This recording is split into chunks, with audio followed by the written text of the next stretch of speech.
Bold and the Beautiful explores Deacon Sharp, Sean Kanan, and Taylor Hayes, Rebecca Budig, vibing and catching feelings for each other. And they're trying to fight it because giving in would cross a lot of lines. But I think they're actually perfect for each other. Maybe even soulmates, maybe they're meant to be. Could it be destiny? We're going to talk about why Deacon, Sean, Kanan, and Taylor, Rebecca Budig, may be intended for each other, and they could be the next super couple coming to B&B. I will admit at a glance that Deacon may not seem like a logical choice as a boyfriend, lover, or romantic interest for Taylor. First off, there's the issue that Deacon once had a thing for Brooke Logan, Catherine Kelly Lang, like Ridge Forrester, Thorsten Kaye, and a lot of other men. But a point in Deacon's favor is that he does seem truly to be over Brooke. Even the last time when Deacon proposed to Brooke a few years ago, he only did it because Hope Logan, Annika Noel, basically nagged him into it. But now, Deacon is totally over Brooke. They are in the friend zone. Better yet, Deacon actually understands the hold that Brooke has on some men. He knows how Ridge and Bill Spencer, Don Diamond, always waffled and ran back to Brooke and cheated on the other women in their lives.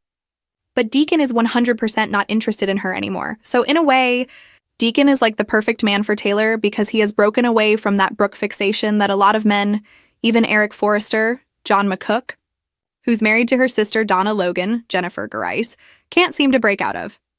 I don't think Taylor would have to worry about Deacon leaving her and going back to Brooke. The second thing to consider is although Deacon cares for Sheila Carter, Kimberlyn Brown, I think in a way he just settled for her. Deacon did a lot of bad things in his past, and he was heavily judged for those sins, so a lot of women wouldn't even give him the time of day.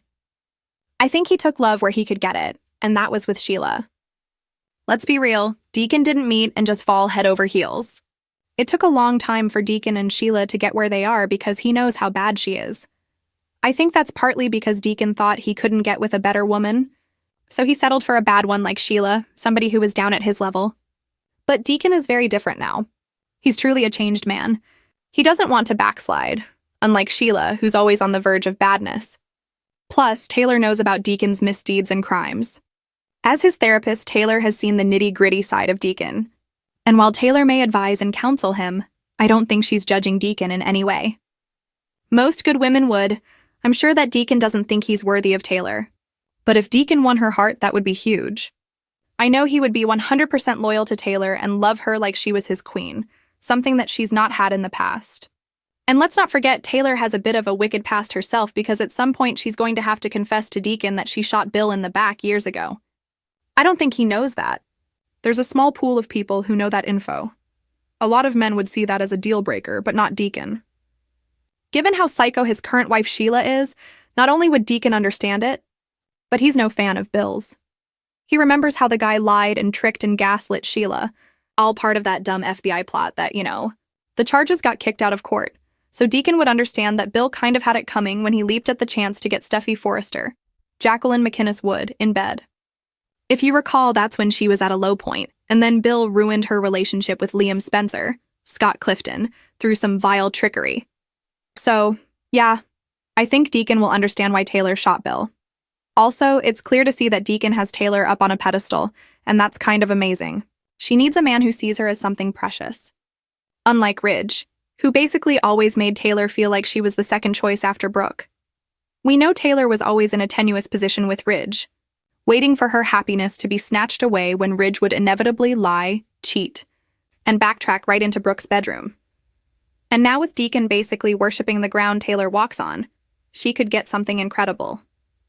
A love like she needs and deserves to feel treasured. So honestly, I think Deacon is the perfect man for Taylor in many ways. I think they could be perfect for each other. Now, obviously, Sheila will be an obstacle, but a different kind of obstacle than Taylor faced with Brooke. Sheila is an obstacle that Taylor and Deacon could face together and could overcome.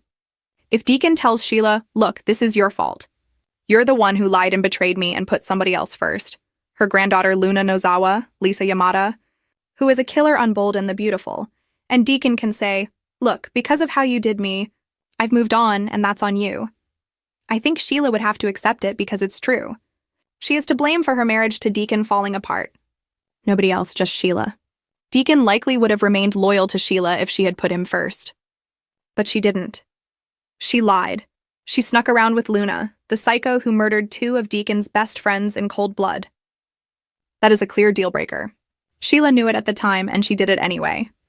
Deacon can tell Sheila, look, if anything happens to Taylor, if you hurt her in any way, not only will I never get back with you, but I will hate you and I will make you pay. So Sheila may actually do the right thing and let Deacon go and not target Taylor. Sheila may think that she can play a long game and just wait. And maybe Deacon will come back to her if he and Taylor don't work out, if Sheila just patient and bides her time. And of course, if Deacon ends up with Taylor, I don't think he'd ever leave her for Sheila or anybody else for that matter. Another reason I'd like to see Deacon with Taylor is to see Ridge react to it. I think Brooke would be happy for them. She doesn't want Deacon with Sheila, and Brooke has claimed that she would like to see Taylor happy and in love. But I think that's mostly so she won't be a temptation for Ridge to backslide to because he is the king of the Waffle Boys. And of course, Deacon's daughter Hope would be thrilled if Deacon left Sheila and wound up with Taylor, who is not a scary killer. Just an attempted killer, you know? I'm not sure how Steffi would feel about it. I mean, Steffi might worry that Sheila would hurt her mom Taylor for being with Deacon. But then again, Ridge has hurt her mom over and over, just not physically, where Sheila is more of a physical threat. But again, I think that's an obstacle they could deal with. I'm actually cheering for a T-Con happy ending. I think it could turn out that Deacon and Taylor are really soulmates, and Sheila has to go kick rocks all alone. We'll see how it goes.